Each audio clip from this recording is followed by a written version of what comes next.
Fátima, Portugal.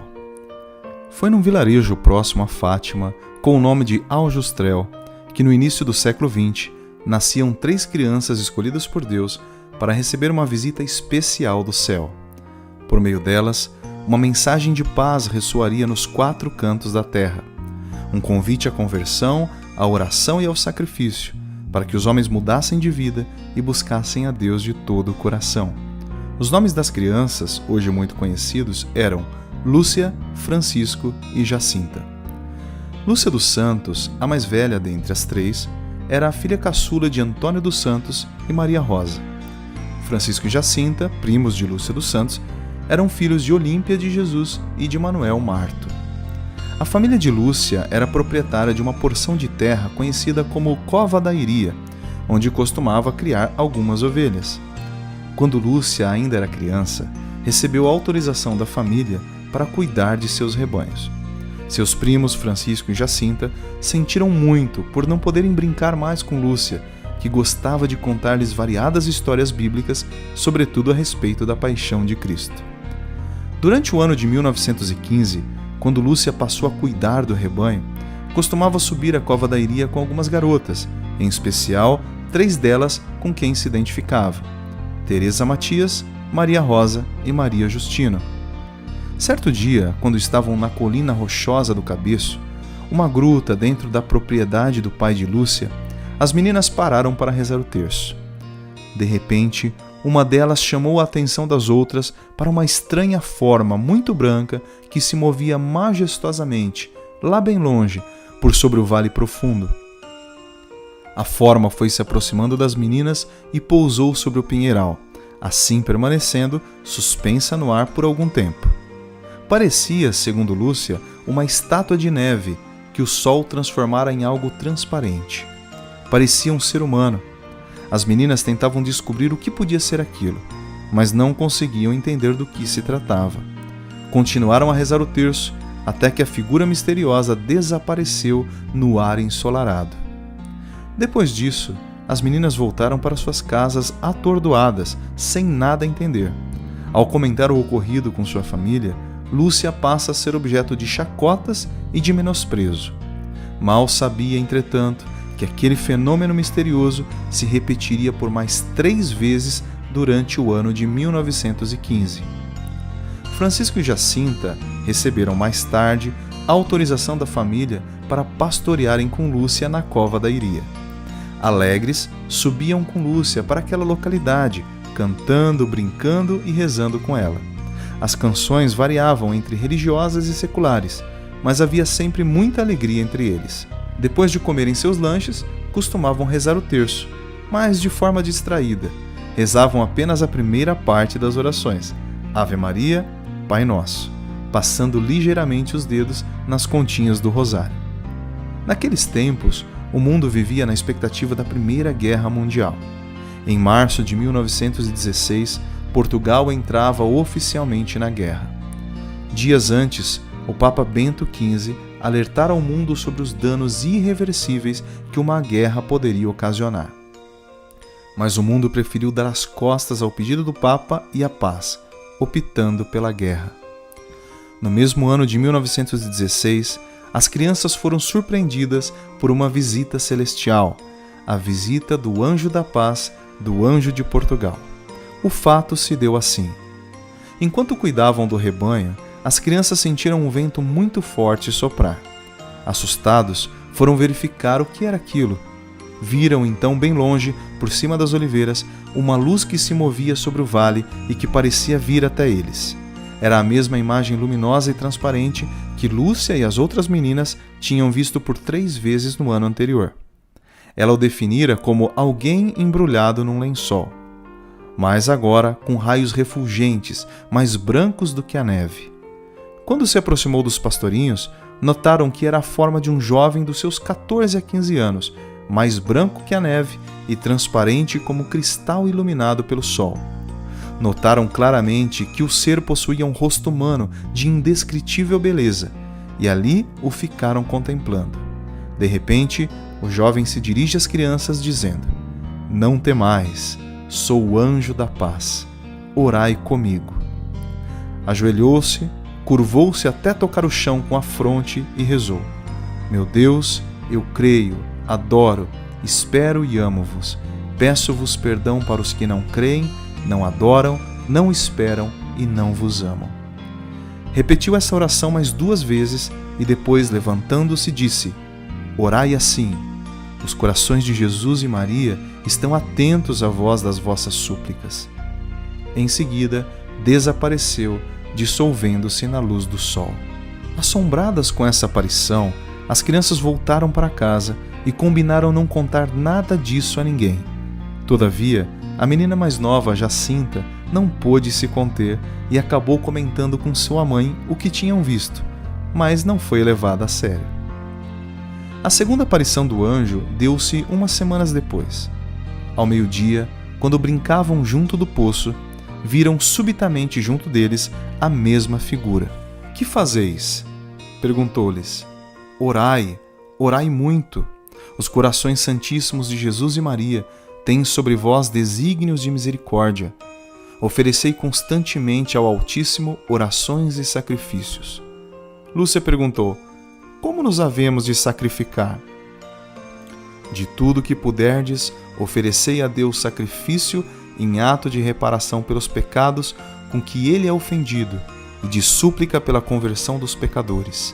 Atraí assim sobre a vossa pátria a paz. Eu sou o anjo da sua guarda, o anjo de Portugal. Sobretudo, aceitai e suportai com submissão o sofrimento que o Senhor vos enviar. E desapareceu. A mensagem do anjo era clara. Por meio das orações dos pastorinhos, Portugal encontraria a paz. Francisco não podia ouvir o anjo, apenas Lúcia e Jacinta. As crianças não entenderam profundamente o significado daquelas palavras, mas começaram uma verdadeira disputa para ver quem fazia mais sacrifícios. Às vezes, ficavam horas prostrados rezando a oração ensinada pelo anjo. No outro dia, quando entretidos na Gruta do Cabeço, decidem rezar a oração do anjo, são surpreendidos pela terceira aparição. De súbito, a mesma luz cristalina novamente brilhava sobre o vale e o anjo tornava a aparecer-lhes, belo, resplandecente, deslumbrante, suspenso no ar.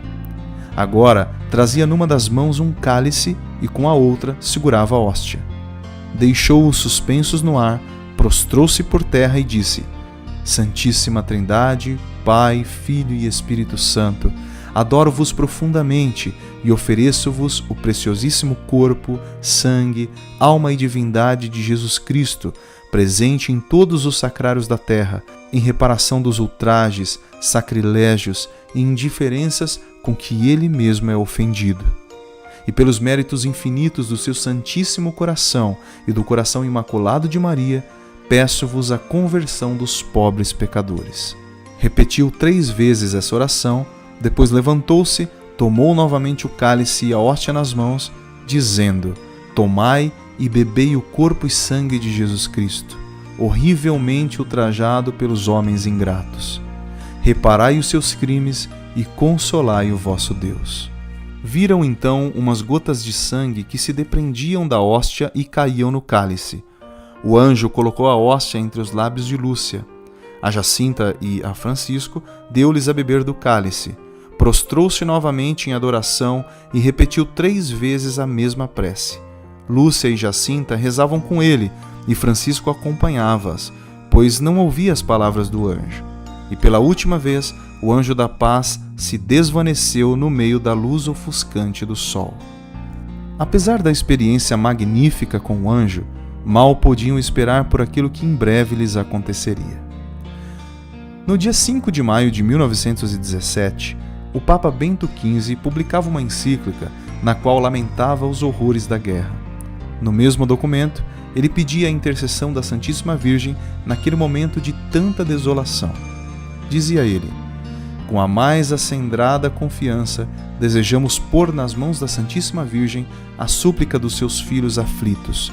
Nesta hora angustiosa, recorramos todos à excelsa Mãe de Deus que nos há de salvar. E acrescentou à ladainha do terço a invocação: Rainha da Paz, rogai por nós. No dia 13 de maio de 1917, os pastorinhos foram à Cova da Iria conduzindo seus rebanhos. Estavam entretidos nesse trabalho quando foram surpreendidos por um raio de luz, de um esplendor tão vivo que lhes pareceu um relâmpago. Sem se perguntarem como podia ter relampejado num céu tão límpido, largaram as pedras e correram atropeladamente ladeira abaixo até uma carrasqueira que estava a uns 100 metros. Mal se abrigaram sob a folhagem rendada, reluzia um segundo clarão. Amedrontados, afastaram-se da árvore a distância de outra centena de metros. Pararam estupefatos. Bem diante deles, na copa de uma azinheira, de cerca de 1 metro de altura e de folhas lustrosas, cercadas de espinhos, viram uma esfera de luz, e no centro uma senhora, vestida toda de branco, mais brilhante que o sol, espargindo luz, mais clara e intensa que um copo de cristal, cheio d'água cristalina, atravessado pelos raios do sol mais ardente. O seu rosto era de uma beleza indescritível. Tinha as mãos juntas, em atitude de quem reza, apoiadas no peito. Da mão direita pendia um terço. As vestes pareciam feitas unicamente de luz. A túnica era branca, como branco era o manto, orlado de uma luz ainda mais intensa a reluzir como ouro, que lhe cobria a cabeça e lhe descia até os pés. Não se lhe viam o cabelo nem as orelhas. As feições, Lúcia nunca conseguiu descrevê-las. Foi-lhe impossível fixar nesse rosto celestial o seu olhar aturdido. Cegava. Fascinadas, as crianças ficaram tão perto da visão, talvez a 1,5 metro de distância mais ou menos, que se encontraram dentro do círculo de luz que a acompanhava. Estavam deslumbradas. "Não tenhais medo", disse a voz numa inflexão suavíssima e de um timbre inesquecível. "Eu não vos faço mal." Uma alegria infinda e uma paz inefável inundaram-lhes a alma. Não sentiram medo. Na realidade, o que as assustara fora somente o relâmpago e o receio da trovoada. Jamais senhora de si, Lúcia perguntou: "De onde é a senhora?" "Sou do céu." "E que é que a senhora me quer?" "Vim para vos pedir que venhais aqui 6 meses seguidos, no dia 13, a esta mesma hora. Depois vos direi quem sou e o que quero. Depois voltarei ainda aqui uma 7ª vez." "E eu também vou para o céu?" "Sim, vais." "E a Jacinta?" "Também." "E o Francisco?" "Também, mas tem que rezar muitos terços." O céu.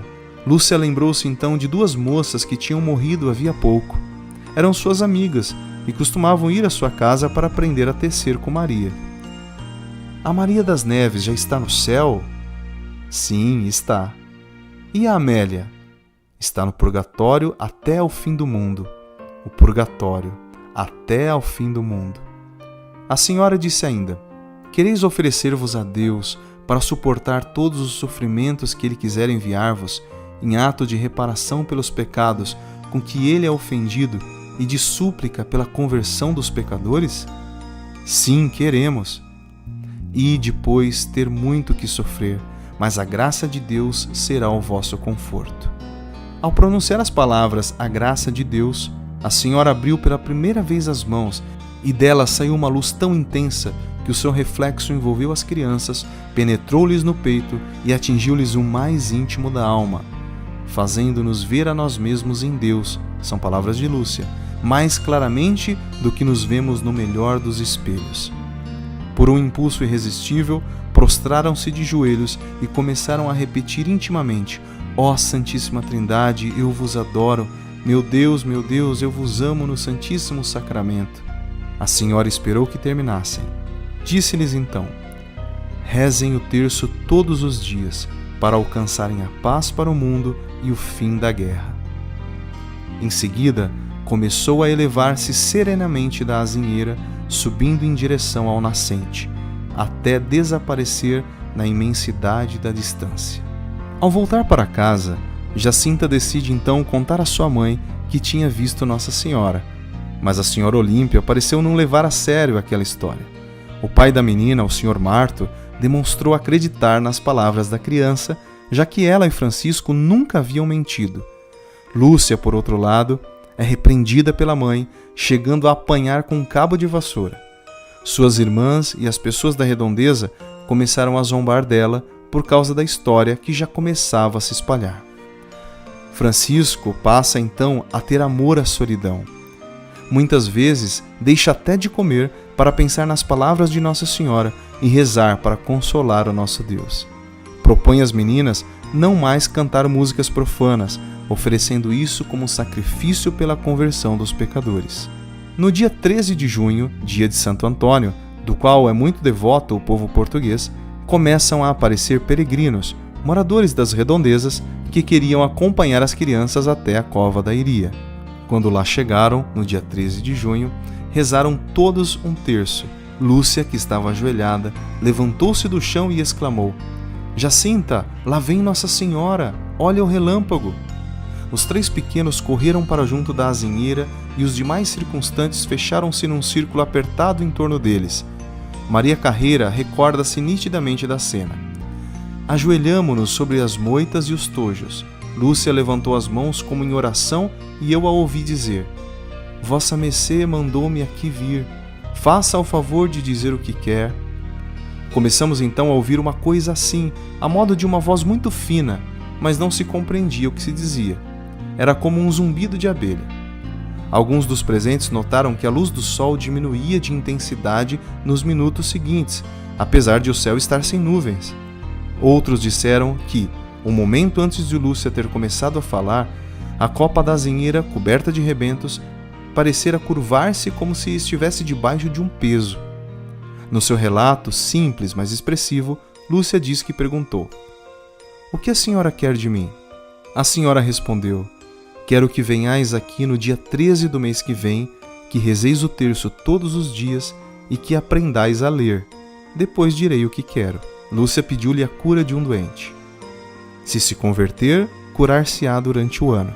"Queria pedir-lhe para nos levar para o céu", continuou a menina. "Sim, a Jacinta e o Francisco levo-os em breve, mas tu ficas cá mais algum tempo. Jesus quer servir-te de ti para me fazer conhecer e amar. Ele quer estabelecer no mundo a devoção ao meu imaculado coração." "Fico aqui sozinha?" perguntou Lúcia assustada. "Não, filha. E tu sofres muito? Não desanimes. Eu nunca te deixarei. O meu imaculado coração será o teu refúgio e o caminho que te conduzirá até Deus." Ao dizer estas últimas palavras, abriu as mãos, tal como fizera na aparição anterior, e comunicou-lhes outra vez a luz que lhe jorrava das palmas em 2 feixes vivíssimos. As crianças ficaram envolvidas num esplendor celestial. "Nela nos víamos como que submergidos em Deus", escreveu Lúcia. A Jacinta e o Francisco parecia estarem na parte dessa luz que se elevava para o céu, e eu na que se espargia sobre a terra. À frente da palma da mão direita de Nossa Senhora estava um coração cercado de espinhos que parecia estarem-lhe cravados. Compreendemos que era o Imaculado Coração de Maria, ultrajado pelos pecados da humanidade, que queria reparação. Quando a grandiosa revelação se desvaneceu, a Senhora, envolta ainda na luz que irradiava, elevou-se sem esforço da pequena árvore e deslizou suavemente na direção do leste, até desaparecer de todo. Após a aparição, as pessoas começaram a perguntar como era Nossa Senhora. Se era bonita, se parecia com as imagens sacras, se era parecida com alguma pessoa bonita que conheciam. Mas as crianças sempre respondiam que a beleza de Nossa Senhora era tão grande como jamais se viu alguém assim sobre a face da terra. A mãe de Lúcia queria, porém, levar a menina até a casa do prior, para que desmentisse toda essa história. E foi exatamente o que ela fez. Ao ser interrogada pelo sacerdote, Lúcia demonstrou veracidade em sua fala. O padre, por sua vez, deixou uma questão na cabeça de Lúcia. Isso seria obra de Deus ou do demônio? Diante dessa dúvida cruel, Lúcia decide então não mais ir à cova da Iria. Ao saberem disso, Francisco e Jacinta ficaram muito tristes e passaram então a insistir com Lúcia para que voltasse ao lugar das aparições. Depois de muito insistirem, a menina decide então que sim, irá ao encontro de Nossa Senhora novamente. No dia 13 de julho, quando estavam no mesmo lugar à espera da Virgem Santíssima, Lúcia exclamou: "Tirem os chapéus! Tirem os chapéus, que já aí vem Nossa Senhora!" Repentinamente, o sol perdeu o brilho e uma aragem fresca soprou por sobre a serra. Nesse instante, o Sr. Marto viu algo de parecido a uma nuvenzinha acinzentada descer sobre a azinheira e, segundo disse, ouviu um sussurro, como de um moscardo dentro de um cântaro vazio, ou, mais pitorescamente, assim, uma coisa como quando a gente fala num telefone. Mas nem ele, nem Maria Carreira, nem o resto do povo conseguiram distinguir as palavras que só as crianças ouviam. Durante esse tempo, todos os estímulos do mundo sensível, a multidão, o sol, a brisa, todas as trivialidades de espaço e tempo tinham desaparecido para os pequenos videntes, arrebatados por uma força sobrenatural. Perceberam então aquele resplendor branco dentro do qual, uma vez mais, cheios de inefável alegria, viram a senhora deslizar sobre a copa da azinheira. "O que a senhora quer?" perguntou Lúcia como das outras vezes. "Quero que venham aqui no dia 13 do mês que vem, que continuem a rezar o terço todos os dias em honra de Nossa Senhora do Rosário para obter a paz do mundo e o fim da guerra, porque só ela lhes poderá valer." Lúcia disse: "Queria pedir-lhe para nos dizer quem é, para fazer um milagre com que todos acreditem que a senhora nos aparece." E a Virgem respondeu: "Continuem a vir aqui todos os meses. Em outubro direi quem sou, o que quero, e farei um milagre que todos hão de ver para acreditar." Nesse momento, Lúcia pensou em alguns pedidos que várias pessoas lhe haviam feito. "Não recordo bem quais foram", escreveu em 1941. "Do que se lembra é de que a senhora lhe insistiu na necessidade de rezar o terço, e acrescentou: sacrificai-vos pelos pecadores e dizei muitas vezes, em especial sempre que fizerdes algum sacrifício: ó Jesus, é por vosso amor, pela conversão dos pecadores e em reparação pelos pecados cometidos contra o Imaculado Coração de Maria." Ao dizer estas últimas palavras, abriu de novo as mãos como nos 2 meses passados. O reflexo pareceu penetrar a terra. São palavras de Lúcia escritas em 1941. "E vimos como um mar de fogo. Mergulhados nesse fogo, os demônios e as almas, como se fossem brasas transparentes e negras ou bronzeadas, com forma humana, que flutuavam no incêndio, levadas pelas chamas que delas mesmas saíam, juntamente com nuvens de fogo, caindo para todos os lados, como caem as faúlhas nos grandes incêndios, sem peso nem equilíbrio, entre gritos e gemidos de dor e desespero que horrorizavam e faziam estremecer de pavor. Os demônios distinguiam-se por formas horríveis e asquerosas, de animais espantosos e desconhecidos, mas transparentes como negros carvões em brasa. As crianças ficaram tão atemorizadas que recearam estar a ponto de morrer, como se não lhes tivesse sido dito que as 3 iriam para o céu. Depois de contemplarem esse espetáculo terrível, que nem Santa Teresa descreveu tão assustadoramente, ergueram os olhos em súplica desesperada para a senhora, que os contemplava com melancólica ternura. "Vistes o inferno, para onde vão as almas dos pobres pecadores. Para a salvar, Deus quer estabelecer no mundo a devoção ao meu Imaculado Coração. Se fizerem o que eu vos disser, salvar-se-ão muitas almas e terão paz. A guerra vai acabar, mas se não deixarem de ofender a Deus, no reinado de Pio XI começará outra pior.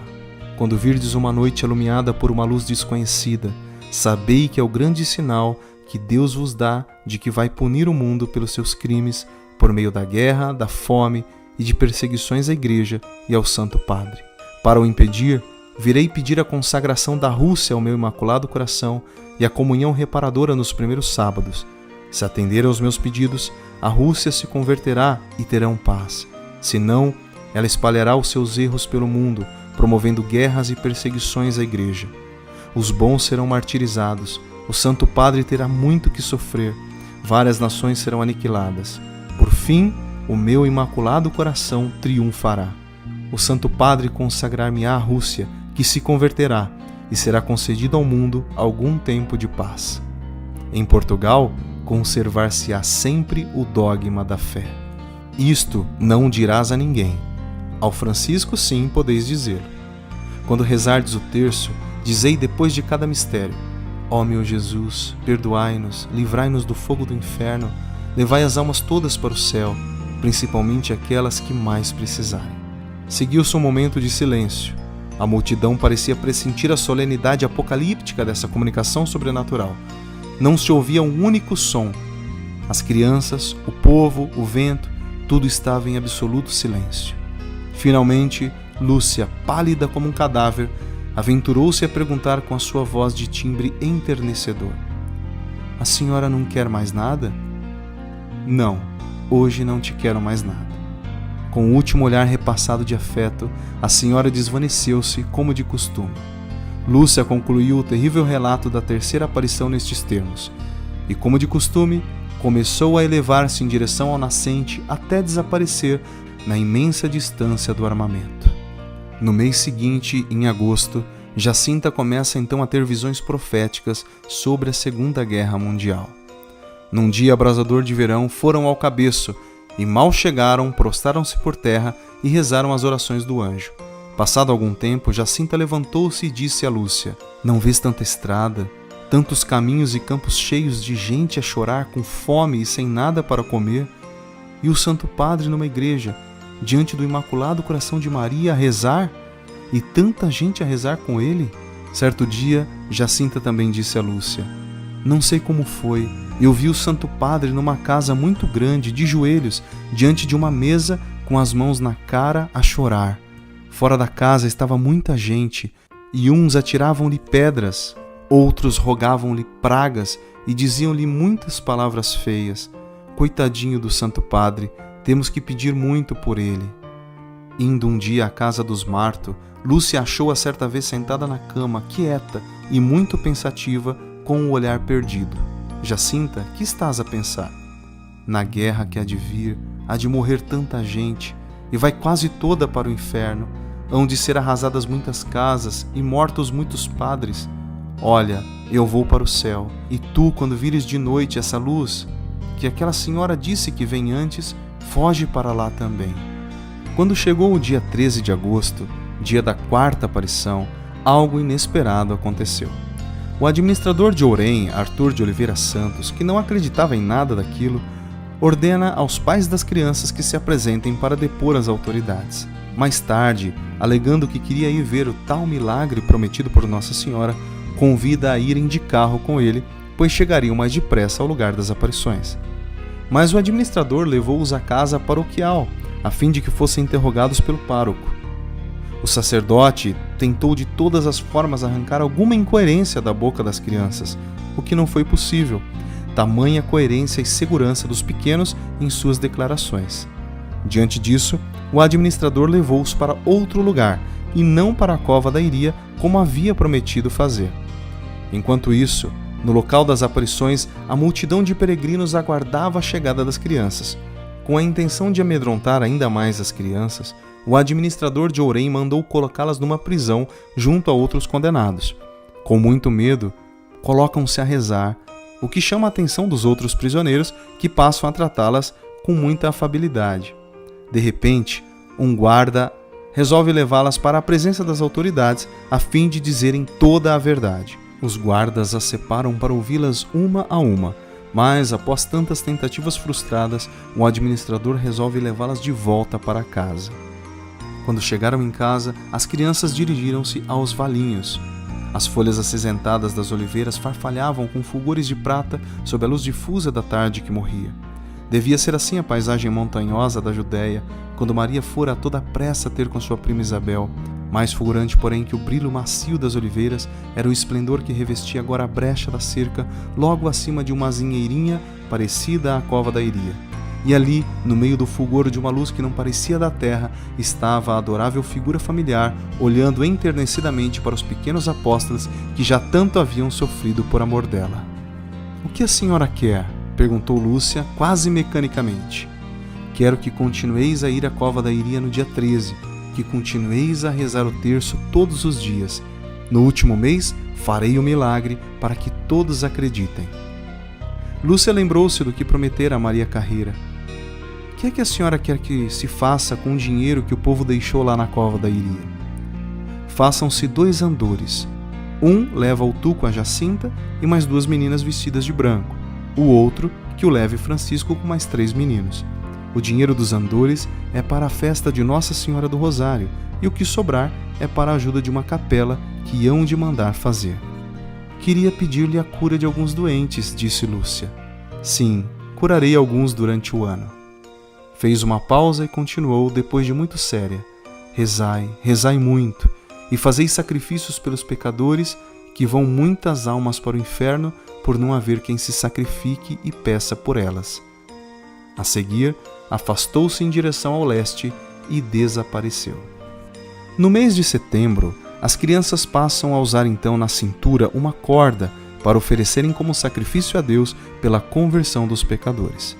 Até que no dia 13, dia da quinta aparição, Nossa Senhora se apresentará diante dos pequenos novamente. Disse Nossa Senhora: continuai a rezar o terço para alcançarem o fim da guerra. Em outubro virá também Nosso Senhor, Nossa Senhora das Dores e do Carmo e São José com o menino Jesus para abençoarem o mundo. Deus está contente com os vossos sacrifícios, mas não quer que durmais com a corda, trazei-a só durante o dia.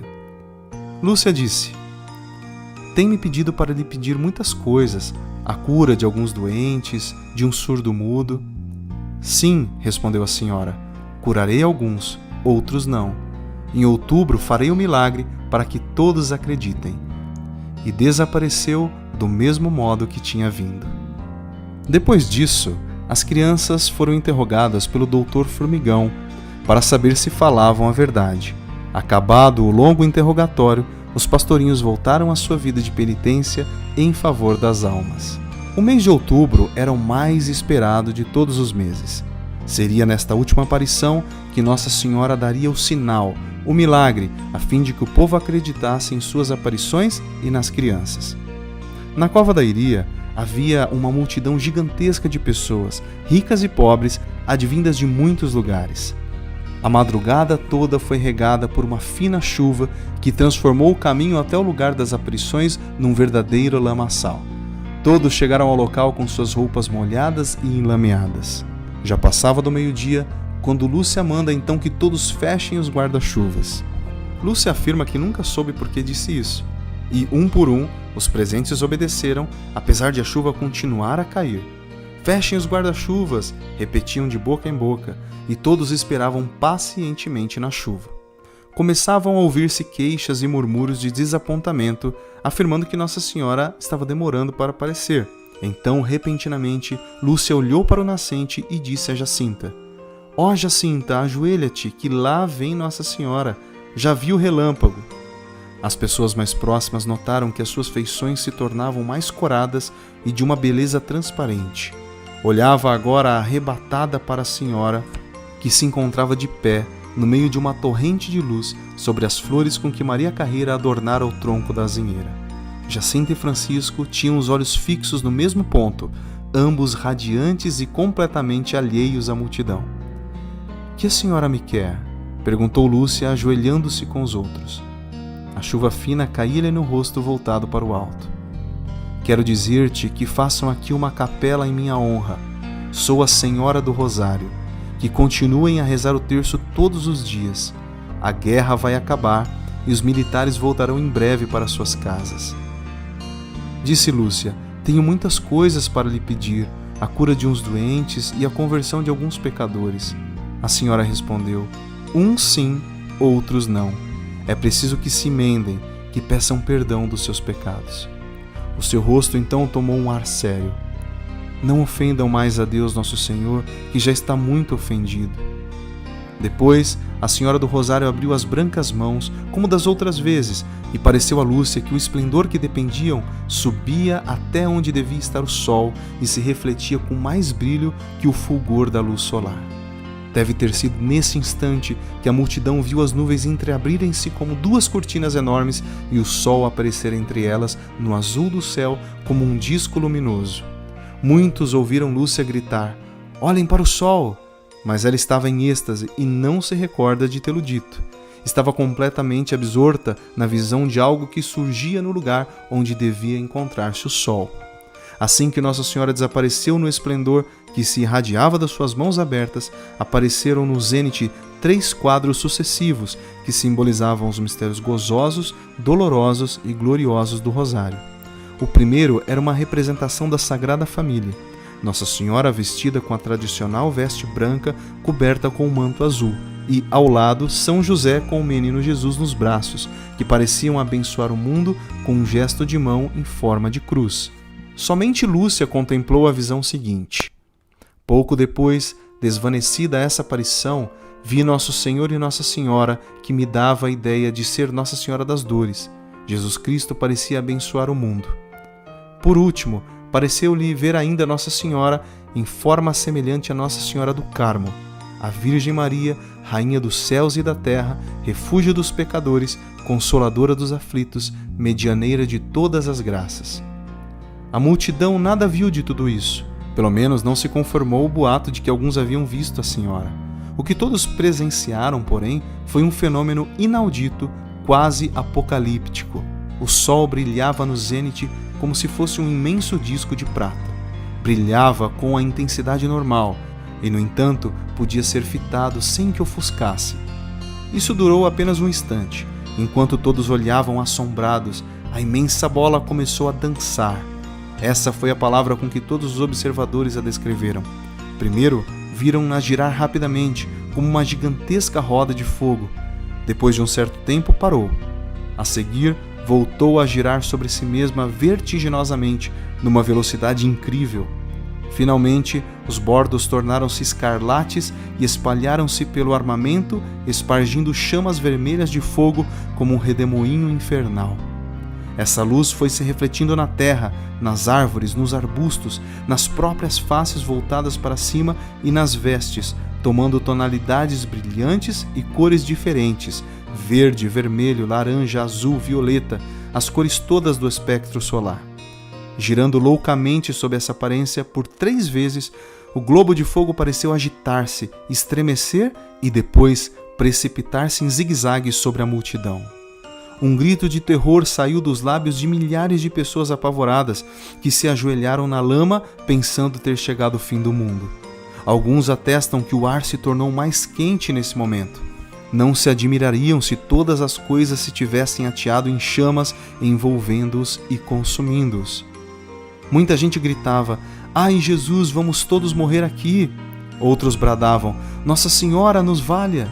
E rezavam um ato de contrição: "Ó meu Deus, pesa-me de vos ter ofendido." Alguns dos que tinham vindo para fazer piada prostraram-se por terra entre soluços e orações patéticas. Isso durou talvez uns 10 minutos. Logo depois, viram todos o sol começar a elevar-se da mesma maneira, em zigue-zague, até ao ponto onde havia aparecido antes. Ficou então tranquilo e brilhante. Ninguém mais lhe pôde suportar o fulgor. Era novamente o sol de todos os dias. Muitas pessoas que estavam a quilômetros daquele lugar puderam contemplar o milagre do sol. Os céticos foram obrigados a se curvar diante de tão grande milagre. Pouco tempo depois, Francisco e Jacinta caem enfermos, o que os obriga a permanecer na cama o dia todo. O garoto oferece todas as suas dores a Deus e a Nossa Senhora pela conversão dos pecadores e aguarda sua ida para o céu, que a própria Mãe de Deus lhe havia prometido. Até que, depois de muito sofrer, entrega suavemente seu espírito nas mãos do Pai.